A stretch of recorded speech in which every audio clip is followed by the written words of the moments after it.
Hello everyone, it's me, Vintage Gaudi. Welcome back to another video on my YouTube channel. In today's video, it is all about how I organized my Barbiedolls collection, how I did the inventory, and why I do this work with all of my dolls. Basically, also in the timeline, you can switch the part that interests you the most, but it's basically, I would say, separated in like 3 parts, maybe a little bit more, but mainly there are 3 parts. First part is why I do this inventory. The second part is what's the process, what is my personal process that I'm doing for this Barbie collection inventory. And the last part is a smaller part, what's not in my inventory list or what I did not organized. So let me just start with the first one, the reason why I do this inventory from all of my dolls. So first answer is I want to know who I have in my collection. I do have now at this point over 240 dolls, the doubles not included, and some of the Kelly dolls that I could not identify also not included, but over 240 Barbie dolls that I got an identification and that I got in my inventory list. So I want to know who do I have because 200 and over 240 dolls, it's difficult to know each one of it, who is it, yeah, and so on. So it's basically easier if they got their original outfit. But since I do find the most dolls on flea markets that came naked or with different outfits, it's difficult to know at the first moment who is it. So that's reason number one why I did this inventory. And reason number two is to prevent buying some dolls double. So it's difficult, but it helps me a little bit to get kind of an overview of who I have. That's the reason number one. And the second reason is when I'm out in flea markets and so on, so I can a little bit better recognize the dolls there at the flea markets. As I said, in the flea markets or on flea markets, the dolls are usually naked. And then the only thing you can recognize a doll is the face, the makeup of the dolls. And I simply cannot recognize over 200 and whatever dolls. So it's a risk there that I will buy double probably, but it's also not a big risk if I simply don't know who I have in my collection yet. So if that makes sense. I don't know if it makes sense for you, but for me it makes sense. So since I'm a toy collector and these dolls do kind of have a value, of course, so even though if they are thrifted or secondhand and whatever, but if you see, a lot of them do have their original clothing on, and the time and money and whatever you spend to get those together do then have a kind of a value. And with over 240 dollars, I cannot say how much it values because that's depending on what your insurance is saying. But actually, you can insurance here in Switzerland also collections. If you got a really valuable collection, you can secure it against like fire, floods, against like water damage and steal. So someone breaks in your house and steal the stuff. So you can insurance those types, and maybe there are more types, but this is the common ones, with an insurance. And for an insurance, you need an inventory. So in Switzerland, at least, you need an inventory of what doll it is. In my case, what doll it is, how much it's worth, and so on. But actually, at this point, I did not insurance my dolls collection yet. So, but in case I want to do it, I am prepared already. So that's also reason number 3. In case I want to insure all of my collections against some of these elements, then I can, because I already have all the data of the dolls. And the last reason is, it's a difficult one. You never know when you're dying. So in case I will die, whatever reasons I will die, then my relatives can come in my house and they got this checklist of all of my dolls and they just can grab whatever they want, sell whatever they want. So it's depending on each of you what is your last will with your collection. but for me it's just during my lifetime I want to enjoy them, and whatever happens after I'm gone, it's out of my hands. But I wanted to make it like easier for my relatives in case of I'm not gonna die hopefully soon. I want to live a little bit longer here on this planet, but it is kind of a future thing. So in case I will die, my relatives have a list of all of my dolls, of all of my fashions, and they know if it's complete or not, and then they can decide if they want to sell it, if they want to keep it, if they want to donate it, whatever they want to do. These are the 4 reasons, the main 4 reasons why I did this inventory. So let me go just to point or to topic number 2, and that's it. That's about what is the process. What's the process behind doing an inventory list? And I can just speak from my point of view. This is how I did. So everyone is doing differently. Everyone is different, creative. Everyone has their own ideas and priorities. So this is just how I do and how my thoughts are why I did this. Example number 1 is I'm at the flea market. I found a doll that I want to buy. I buy her. She's probably not in the best condition. She got like, rough shape. Maybe she's a little bit dirty and so on. And then after the first thing, the first act you're doing is buying. Then you bring them home, and then at home is my first thing that I'm doing, I'm cleaning them. And then I let them set to dry. So that's the normal case I'm doing it. During the point when they are drying their hair and so on, so I will try to identify. With the identifications, there are, for me, actually 2 possibilities. First of all, I know directly at the flea market who I have. So when I go at the flea market table, I can say, oh yes, it's her, and so on. Then I know, and then she comes back, but sometimes I simply at the flea market cannot recognize, and I come back. And while I cleaned her and while the dolls are drying, I am doing the identification of it. Then the next step is making pictures. I take my camera, I make pictures from the whole body, so of her whole body. I make pictures from just the face. I make pictures from just the earrings, in case she has earrings.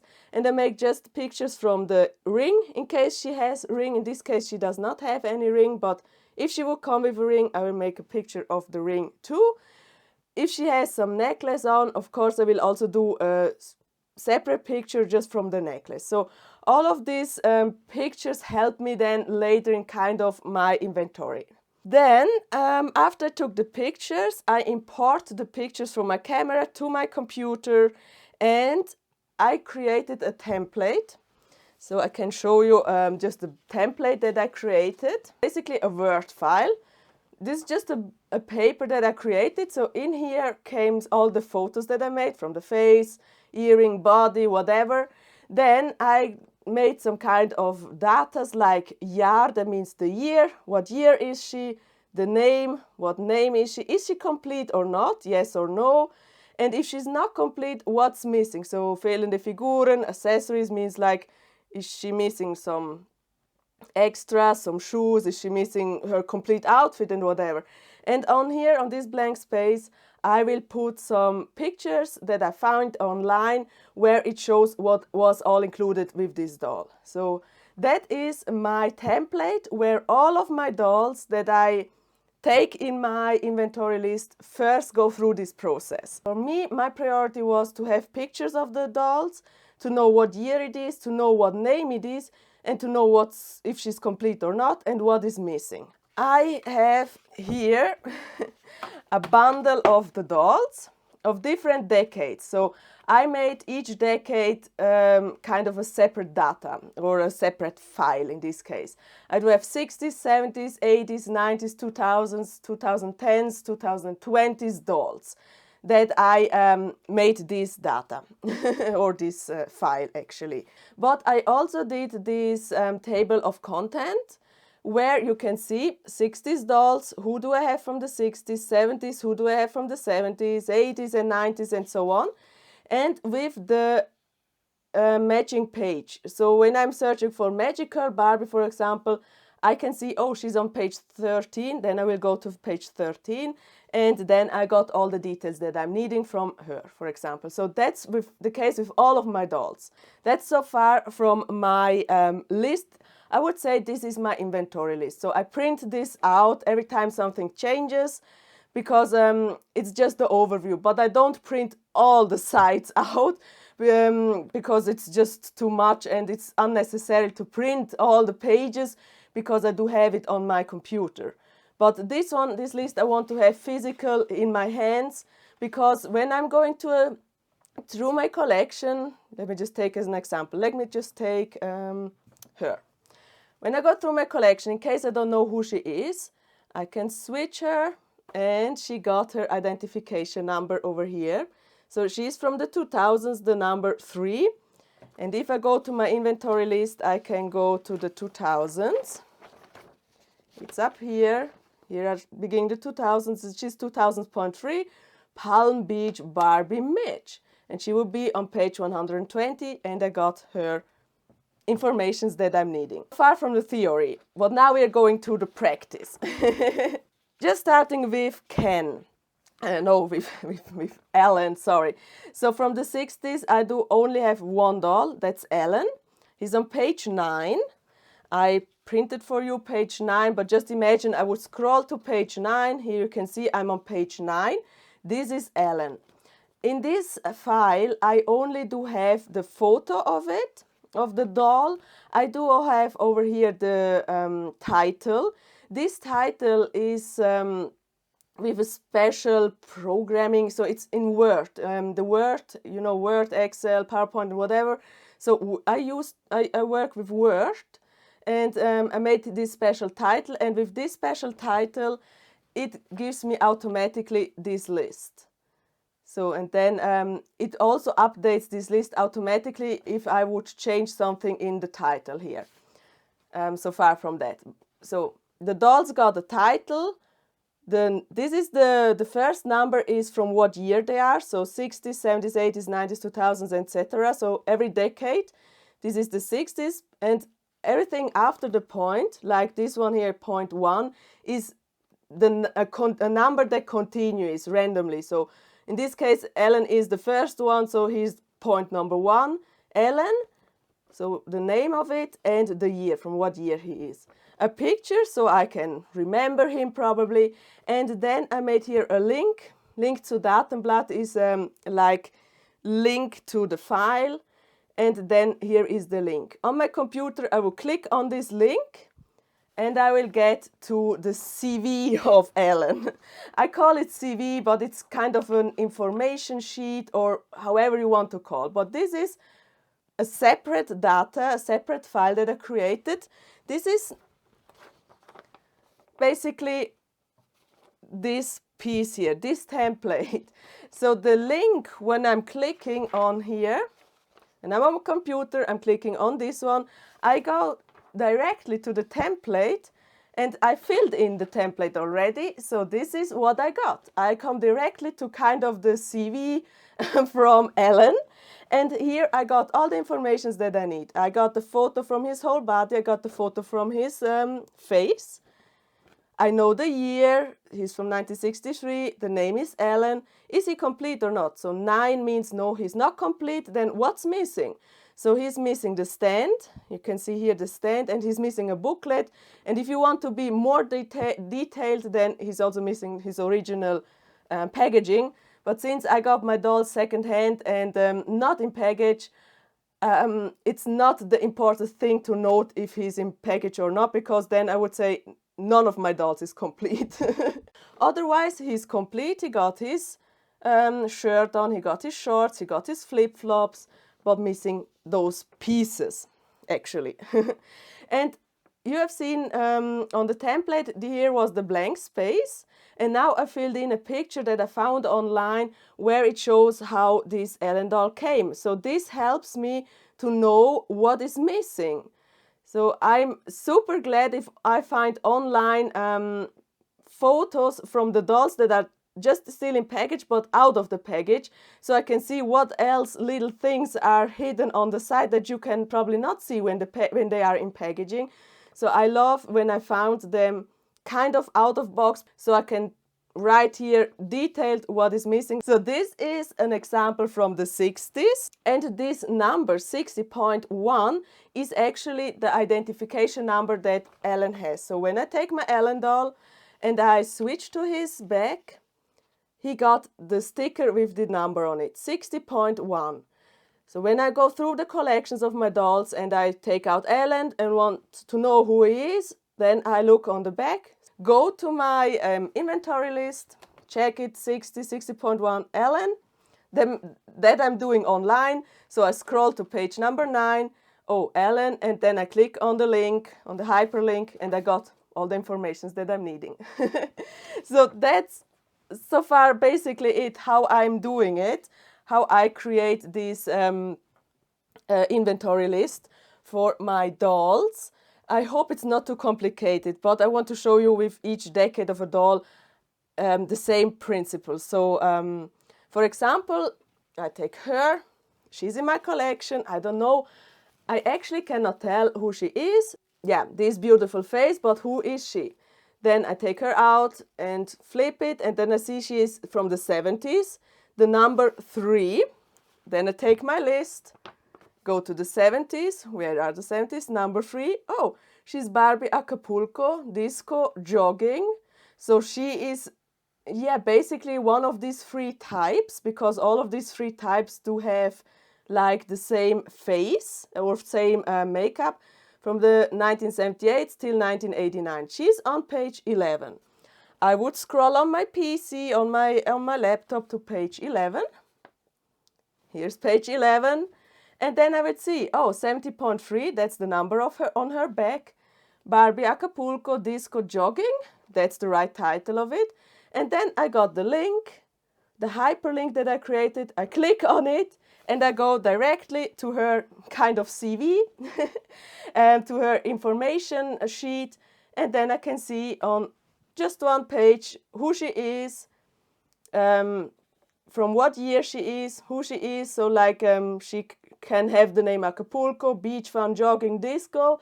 So she's one of those. Is she complete or not? No, because you see she is naked. So that means I don't have her original outfit yet in my collection. So no, she's not complete. What is missing? The clothing. So Kleider is clothing is missing. And here are the examples from the other Barbies. So we got here beach, fun, disco, Acapulco. That are all the lines that she is kind of in it.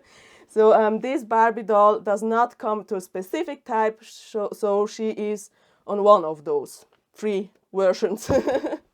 That is an example for this doll. For the 70s doll, my Barbie Acapulco Disco Beach Fun Jogging doll. If you are asking maybe in case, what do you do when you find now her original outfit flea market or whatever? Do you then do a new photo of her and put it in that data file, or do you just put her back in the display and leave it like this? If I will find her outfit, I will take then a new photo of her body with her outfit on, and then doing an update on her kind of CV, on her data file, that she's updated. And note, for example, she's now complete and whatever. But I'm just doing that when they got their clothing. In case I will find some brushes that belongs to the dolls, or in case I will find some shoes and so on, then I'm not doing this. And then I put the shoes on, put her back in the display, and that's it. But I'm only doing it with the outfit because I think the outfit is a huge and main part of the doll. So that's what I think is worth the work to do it when the doll got their outfit, and then she's kind of more complete, and then you can see who she is. Then I will update the CV of her data file, but otherwise I would not. I'm not only putting these numbers on the dolls, on every single doll, I do also kind of take some dolls together as one. This couple, the number 80.5, 80 says it obviously, these dolls are from the 80s, and the 5 is just the random number. They were just the 5th dolls that I made in my inventory list. So the number behind the point is random. You can put here every number you want, but for me it was just important to indicate first numbers is the year, also the decade, to say it correctly, the decade, and after the point is simply a continuing, endless continuing number from my dolls. That means Crystal Barbie and Ken from the year 1983. I got a picture of both of them. And I do have here the link to my file. I can click on it and then I'm immediately on the page. And here you can see a picture of both of them, like with the clothing. I got a picture of the face from Barbie, a picture of the face from Ken, and Barbie comes with earrings, so she got also a picture of the earrings. Unfortunately, my doll has no ring, so I did not make a photo of no ring. In case she would have come with a ring, of course, I would have made a picture of that too. Again, the datas, the year, what's the name of them? Are they complete? So no, they're not complete. What's missing? Some accessories are missing, shoes, and the clothing is not complete. Now I do have my 2 crystal dolls. Here I got Ken, and I do have Barbie. Actually, Crystal Barbie and Crystal Ken got the number 80.5, and since they are a couple, I do not put the number on both dolls. So from the couple dolls, I choose one, and that's the one that has the number. And obviously I'm going with the Barbie. So you can see Barbie has their identification on the back. It says 80.5. Ken does not have that indication on his back. So you can see he comes as together with Barbie in this case. So all the couples, so Barbie Ken couple themings, I put them together in one file and gave one number, and one number is wearing the doll. So if that makes sense for you, that's something that I did. Of course, I could go and say, make a separate number for Ken, separate number for Barbie, but since they are like both the same topic, belonging kind of together, they are together in one file. So they are together, Barbie got the number on it. That's so far how I handle it with couples. Of course, and I have to say, I did not do this with every single couple. I did this with the couples that I got kind of at the same time or in the same range. But for example, the Day to Night Barbie and Day to Night Ken, I do have both of them, but both of them do have each number, a separate number. Because I had Day to Night Barbie so long in my collection, and Day to Night Ken came like a few months ago in my collection, and then I already prepared their CV or their template separately. So I got a separate template for Barbie Day to Night and got separate template for Ken Day to Night. So they are, even though they are couples, I got them separate. So this is just how I will do with couples when I got them at kind of the same time in the same period. So far from that. So if it sounds difficult, I'm really, really sorry. I tried to explain it as good as possible. I hope it will make sense with my examples, then it gives me more an illusion on how I was thinking of this system, what I was thinking about it. On this page here, I do have the 80.6 Loving You Barbie from 1983. Also a link, I can click on it, and then it shows me the CV of my Loving You Barbie. And here you can see also the same procedure. I do the same procedure with every single doll. Photo of the doll, photo of the face, earring, ring if she comes with, and informations. And this is also a picture that I found online where it shows kind of what she came with, so I can be sure that's missing or I have it, whatever, so 50-50 chance. These pictures belong obviously to someone, so you cannot share these pictures and saying they are their own pictures or your own pictures. They belong to someone, they are under copyright reason. I'm doing this just for myself. I'm not gonna sell or whatever I'm doing with those information sheets that I have here. This is just for my personal use to make sure, do I have everything on my dolls or is missing something and what is missing. But now, Loving You Barbie. Here's something special. I do actually have two Loving You Barbies. These are actually two different countries, so kind of variants of countries, but they're the same. Both of them are Loving You Barbie.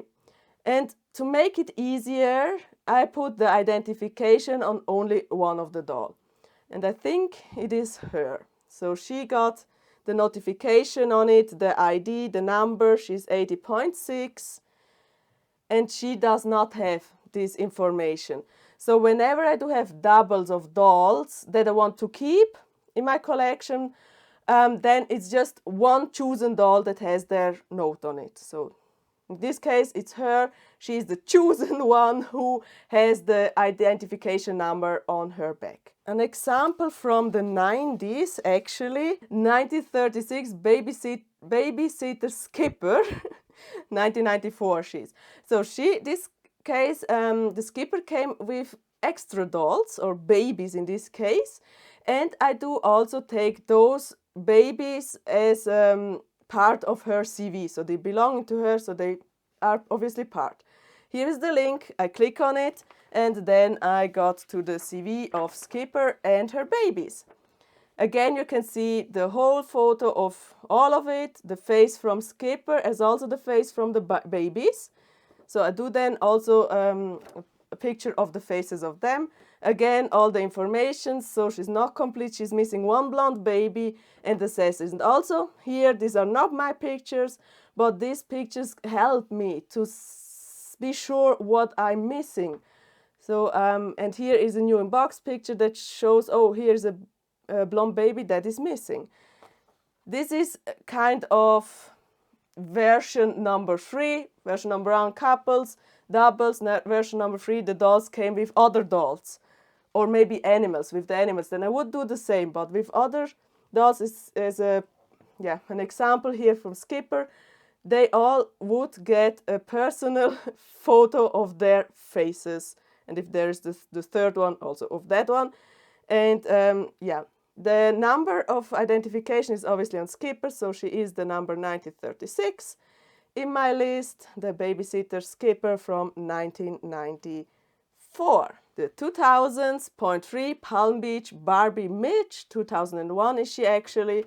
I click on the link and I got to her CV. This is my Mitch, because why I choose it, she's actually from my childhood and I love her. I love her. So same informations, and here you can see the different versions that were actually also in this toy line, in this Palm Beach toy line. I would love to have all of them. And again, also here she got the number 2000.3, and that's what it is on my inventory list, 2000.3.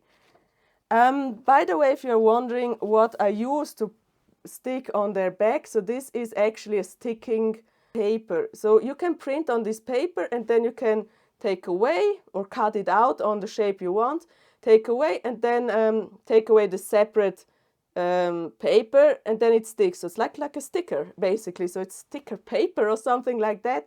And the shape I designed myself, because I don't want it to have a big number over here. I wanted to have it a little bit decent, a little bit that you can actually also hide behind hair and clothing. Then you will from the front not see anything, and sometimes from the back you will also not see anything. So you have to put her hair away, and then you will see, oh, she got a number, then I can check on it. So that was kind of my idea, that I want to give them an ID, but I don't want to give it obviously an ID, if that makes sense what I want to say. So it's kind of a hidden ID. And here's an example from a Kelly doll slash Shelly slash Chelsea actually. This Chelsea doll is from the 2010s. I can just open her. Here's her ID, 2010.1 is she actually. And she's so adorable. By the way, I did an unboxing of her on my YouTube channel. I think it was in July or something. Then I'm going to her inventory list, 2010.1 Colors of India Chelsea from the year 2017.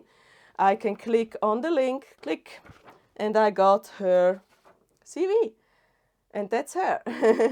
And here also all the data of her, all the variants that she came with. And yeah, that's the information. So I'm also not only doing it on Barbie dolls, I'm doing it also on Skippers, Stacy's, Shelly's, Kelly's, all the Barbie toy line dolls, Ken's obviously also. So whenever I can identify a doll, Barbie in general, I mean, then they got an identification number. So that also happens with the Chelsea/Kelly/Shelly, as also with the Skippers, Midges, Theresa's, and so on and so on. 2020 is the latest decade actually that goes until 2029 in my world, in my inventory list. Here we go with this one here, Fashionista. She's 2020.2 Fashionista, Kira Face. 2021 was her release. That's her. I only bought her because she has the Kira Face, since I'm a big fan of the Kira Face mold. Love it. And obviously she also has her number. And we can check if I did it correct. 2020.2.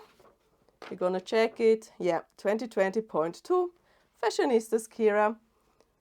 With taking photos, with doing the identification, with doing the inventory list, with doing these information sheets, etc. I would say it even took me more than a month to do it. But now, at this point, I'm now updated. That means I do have now all of my dolls identified. I do have all of my dolls, except her, in my inventory list. And that was just a huge relief for me because I wanted to do this for so long. That was for me a big goal, and I'm so relieved that I did it now. The last point is, what did I not inventory here? So I did not inventory Disney dolls. I did not inventory my Sailor Moon dolls, for example, and so on. So this inventory is just for the naming of Barbie. Of course, including all her friends, families, and whatever members, but not Disney and not other doll, toy lines, and so on. So just only Barbie. I hope you have understand what I wanted to say. I hope you got the idea what I want to transmit to you. I hope you can understand what was my thoughts on creating these inventories of my dolls. As I mentioned at the beginning, this is just my point of view. This is just how I did. This is not the ultimative, only this works and whatever. It is my version of it. This is created of my personal needs that I have at these dolls, that I want to know from these dolls and whatever. But you are totally free. You're totally free of creating your own version if you want to. Of course, I can understand if you don't want to do this. I totally can understand that because it is huge work, much work actually. But for me, my personal reason was just simply to have it done. For, as I mentioned, insurance reasons, for to knowing who I have, for preventing to buy double, and in case of death, my relatives do have all the information they're needing. So anyways, I hope you really enjoyed this video. Please go and check out my other videos on my YouTube channel. Click the subscribe button and we will see us in the next video with Vintage Gaudi. Bye!